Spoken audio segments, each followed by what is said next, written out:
ఓం నమః శివాయ.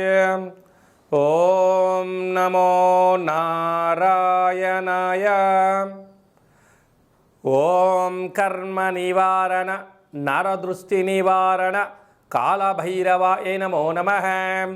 ఓం కాళకాలాయ విద్మహే కాళాతీతాయ ధీమహి తన్నో కాళభైరవ ప్రచోదయాత్.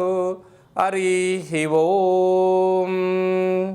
మా ఛానల్కి స్వాగతం. చూస్తున్న వీక్షకులకు ప్రేక్షకులకు ప్రియ కాళభైరవ భగవద్బంధులకి స్వాగతం పలుకుతూ మమ్మల్ని ఎంతగానో ఆదరిస్తూ ఉండబడినటువంటి ప్రియ సోదర సోదరీమణులకు, జ్యోతిష్ అభిమానులకు, సనాతన ధర్మ సంరక్షకులకి అందరికన్నా ముందుగా శ్రీ మహాశివరాత్రి పండగ శుభాకాంక్షలు. అంటే మన పెద్దవారు చెప్తుంటారు, ఏ రోజు మనం ఉపవాసం ఉండినా ఉండకపోయినా జన్మకో శివరాత్రి అంటూ ఉంటారు. కనుక అలాంటి మహాశివరాత్రి రోజున మహాదేవుడి యొక్క స్మరణ, ధ్యానము, అభిషేకము, అర్చన, దర్శనము, మహాదేవుడికి జలాభిషేకము, మహాదేవుడి యొక్క చంద్ర బిల్వదలము, ఏ కార్యక్రమాన్ని చేసినా తెలిసి ఓం నమ శివాయ అన్న, తెలియక ఓం నమ శివాయ అన్న పరమేశ్వరుడి యొక్క కృప కటాక్ష వీక్షణలు మన అందరిపైన ఉండాలని మనం కూడా మనసారా కోరుకుందాం. కలియుగ కాలంలో కష్టాలను, నరదృష్టిని, శత్రు ప్రభావాలను కలిగించేటువంటి అనేక దుష్టగ్రహాలు ప్రవహిస్తూ ఉంటాయి మన అందరిపైనను కూడా. మనల్ని రక్షించే కాళభైరవుడు మన చెంతగా ఉండగా మనకేల చింత?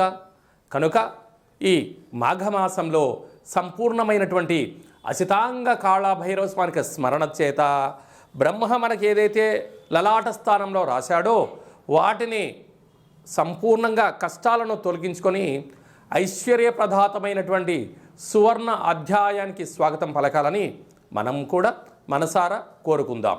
1వ తారీఖు 2వ నెల 2026 నుండి 28/2/2026 వరకు పుట్టినటువంటి వారందరికీ కూడా ముందస్తుగా జన్మదిన శుభాకాంక్షలు. గతంలో వివాహం చేసుకున్న వారికి వివాహ వార్షికోత్సవ శుభాకాంక్షలు. ద్వాదశ రాశుల్లో గ్రహ గమనాలు వీక్షింపచేద్దాం. మిథున రాశిలో దేవగురు బృహస్పతి సంచార స్థితి, సింహరాశిలో కేతు సంచార స్థితి, విశేషంగా మకర రాశిలో చతుర్గ్రహ సంచార స్థితి ఎన్నడూ లేని విధంగా కన్నీ విని ఎరుగని రీతిలో మకర రాశిలో చతుర్గ్రహ సంచార స్థితి ఈ మహాశివరాత్రి సందర్భంగా మాస ప్రారంభంలో జరుగుతుందని చెప్పి గమనించాలి. ఆత్మకారకుడు రవి, రుణరోగ శత్రుకారకుడు కుజుడు, బుద్ధికారకుడు బుధుడు, కలత్రతకారకుడు శుక్రుడు మకర రాశిలో సంచార స్థితి. రవి బుధులు కలిసి ఉండడం వలన బుధాదిత్య రాజయోగము అని చెప్పి జ్యోతిష్య శాస్త్రం మనకు బోధిస్తుంది. కుంభరాశిలో రాహు సంచార స్థితి, మీనరాశిలో శని సంచార స్థితితో ద్వాదశ రాశుల్లో గ్రహ గమనాలు ఈ విధంగా ఉన్నాయి. తులారాశి వారికి ఒకవైపు అర్ధాష్టమ చతుర్గ్రహ సంచార స్థితి జరుగుతూ ఉండగా గ్రహాలు అద్భుతమైన యోగ స్థితిలో ఉన్నప్పుడు మాఘ పూర్ణిమ రోజు తెల్లజిల్లెడు వృక్షం దగ్గర దీపము, దర్శనము, ఆ శ్వేతార్క గణపతిని తెచ్చుకోవడం వల్ల ఎలాంటి ఐశ్వర్యం పొందాలో ఈ వీడియోలో సవివరంగా సంపూర్ణంగా తెలుసుకుందాం. తులారాశిలో ఏ నక్షత్రాలు వస్తాయి అనగా చిత్తా నక్షత్రంలోని 3వ పాదం, 4వ పాదం, స్వాతి నక్షత్రంలోని 4 పాదాలు, విశాఖ నక్షత్రంలోని 1, 2, 3 పాదాలు కలిపితే తులారాశి. రాశాధిపతి శుక్ర భగవానుడు. వీరికి ఎన్నడూ లేనటువంటి విధంగా మాఘ పూర్ణిమ సందర్భంగా చతుర్గ్రహ అర్ధాష్టమ శని సంచార స్థితి. ఆత్మకారకుడు రవి, రుణరోగ శత్రుకారకుడు కుజుడు, బుద్ధికారకుడు బుధుడు, రవి బుధుడు కలిసి ఉండడం వల్ల బుధాదిత్య రాజయోగము. రాశాధిపతి రవిచేత హస్తగతమయ్యాడు అని చెప్పి కూడా గమనించగలగాలి. అర్ధాష్టమ చతుర్గ్రహ సంచార స్థితి ఉన్నప్పుడు దూరావాయు జల ప్రయాణాలు చేసేటప్పుడు ఎన్నో జాగ్రత్తలు అవసరం. అది ఏ కాకుండా వృత్తులలో, ఉద్యోగాలలో, వ్యాపారాలలో ప్రమోషన్స్ ఉన్నాయి, డిమోషన్స్ ఉన్నాయి. ఆవేశానికి వెళ్ళారా ఉన్నది పోతుంది, ఆనందంగా ఉన్నారా ఆరోగ్యాన్ని కాపాడుకుంటారు.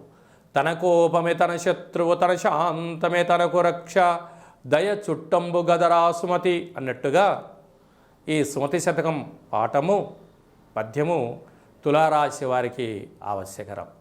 కనుక ఆవేశం అందరికీ ఉంటుంది, కానీ ఎక్కడ ప్రదర్శించాలి, ఎక్కడ ప్రదర్శించకూడదు అనేది అందరికీ నాలెడ్జ్ ఉంటుంది, కానీ అతి తెలివి వాడారనుకోండి ఉండేది కూడా పోతుంది. ఎక్కడికి వెళ్ళే పరిస్థితి ఉంటుంది? అనారోగ్యము, బ్రెయిన్ స్ట్రోకు, హార్ట్కు సంబంధించినటువంటి జలగండాలు, వాయుగండాలు పొంచి ఉన్నాయి. ఇలాంటి కాల సమయంలో విశేషమైన శుక్రుడు, రాశాధిపతి శుక్రుడు అక్కడే ఉన్నాడు కనుక విపరీతమైన ధన ప్రవాహంలాగా ఖర్చు పెట్టే పరిస్థితి ఉంటుంది.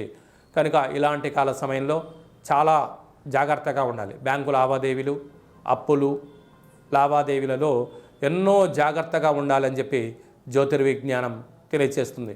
సంతాన స్థానంలో రాహు, తల్లిదండ్రులు పిల్లలకు స్వేచ్ఛనిచ్చారు కదా అని చెప్పి ఆ స్వేచ్ఛను పూర్తిగా వాడుకున్నారనుకోండి, ధనం సద్వినియోగం కన్నా దుర్వినియోగం పెరిగి అస్సలే ఎసరికి వచ్చి కొంప కొల్లేరైపోతుంది. అదే కాకుండా తరతరాల నుంచి వచ్చే ఆస్తులను, విలువలను కాపాడుకునే సమయం కూడా ఉంది. ఎందుకనగా మనం ఒక ఉన్నతమైన కుటుంబంలో పుట్టాం, ఒక ఉన్నతమైన వంశంలో పుట్టాం. మనము కుటుంబము, గ్రామము, రాష్ట్రము, దేశము, వసుదైక కుటుంబం అనేటువంటి మన భారతదేశంలో బలమైన దేశంలో మనం పుట్టాం. విలువలు, సత్ప్రవర్తనే జీవన ఆధారం మనందరికీ కూడా. విలువలు లేని జీవితాన్ని పొందడానికి కొందరు శక్తులు పనికట్టుకొని మిమ్మల్ని ఎరవేసి అనేక చెడు మార్గాల ద్వారా పంపించే పరిస్థితి సమయమాసనమైంది. దీనివల్ల చెడు మార్గాలుగా ఈరోజు వెళ్ళావు, ఈ క్షణమే నీకు ఆనందం, తదనంతరమంతను కూడా మరణ భయం, మృత్యు భయం, ఆటంకాలు, కారాగారము, అనేక రకాల శిక్షణకు చెయ్యని వాటికి శిక్షను అనుభవించే పరిస్థితి ఉంటుంది. కనుక మనం ఎవరితో స్నేహం చేస్తున్నాం, ఎవరితో ఉంటున్నాం, వారి యొక్క ఆలోచన ప్రభావం మన మీద ఉంటుంది. కనుక వీలైనంత వరకు తల్లిదండ్రులే మనకు గురువులు. ఏ తల్లిదండ్రులైనా తన కష్టపడ్డ తన పిల్లలు బాగుండాలని కోరుకునేటువంటి వ్యవస్థనే మన భారతదేశం. కనుక తల్లిదండ్రుల మాట వినండి. ఇలాంటి కాల సమయంలో తెల్ల జిల్లేడు వృక్షం దగ్గర విరజాజులతో అర్చన చేయడము, కొబ్బరి నూనెతో దీపం పెట్టడము, కొబ్బరికాయను కొట్టి నైవేద్యంగా ఏర్పాటు చేయడం అదృష్టాన్ని కలిగిస్తుంది. మీకు ఆ వినాయకుడి యొక్క వేరు తీసుకునే వెసలబాటు ఉంటే తెచ్చుకొని సంపూర్ణంగా సింధూరం పోసి లక్ష్మీ గణపతి హోమాన్ని చేసుకొని గృహంలో ఉంచుకున్నారో ఈ అర్ధాష్టమ చతుర్గ్రహ దోషము, పంచమ రాహు దోషం కూడా తొలగిపోతుందని చెప్పి కూడా గమనించాలి. రుణరోగ శత్రుస్థానంలో శని భగవాను ఉన్నాడు. అప్పుడే ఆనందం, అప్పుడే విచారం, అప్పుడే ఆవేశం, అప్పుడే కొత్త ఆలోచన కలుగుతుంటుంది. అంటే స్థితప్రజ్ఞత లేకపోవడం ఉంటుంది. కనుక ఇలాంటి కాల సమయంలో మహాదేవుడికి నవధాన్యములను ముందు రోజే నానబెట్టి ఆ ధాన్యములతో అభిషేకం చేయించి భక్తులకు విశేషంగా తెల్లటి పాలను తీర్థంగా మనము భక్తులకు అందజేయగలిగినట్లయితే గ్రహ దోషం తొలగుతుంది. సాఫ్ట్వేర్ ఉద్యోగస్తులు, హార్డ్వేర్ ఉద్యోగస్తులు, వ్యవసాయ సోదరీమణులు, ప్రభుత్వ రంగాలుగా ఉండబడిన వారు, ఆహార ఉత్పత్తులు, ఎక్స్పోర్ట్స్ ఇంపోర్ట్స్ బిజినెస్ చేసేవారు, అలాగే క్రియేటివిటీ రంగాల సినిమా రంగాలుగా ఉండబడిన వారు, న్యూస్ ఛానల్స్లో ఎడిటర్స్, సంపూర్ణమైన సినిమా తారాగణంలో ఉండబడిన వారందరికీ చాలా యంత్రాలతో, ఆయుధాలతో, బంధుమిత్రు స్నేహితులతో ప్రమాదాలు పొంచి ఉన్నాయి. తస్మాత్ జాగ్రత్త అని చెప్పి జ్యోతిర్విజ్ఞానం తెలియచేస్తుంది.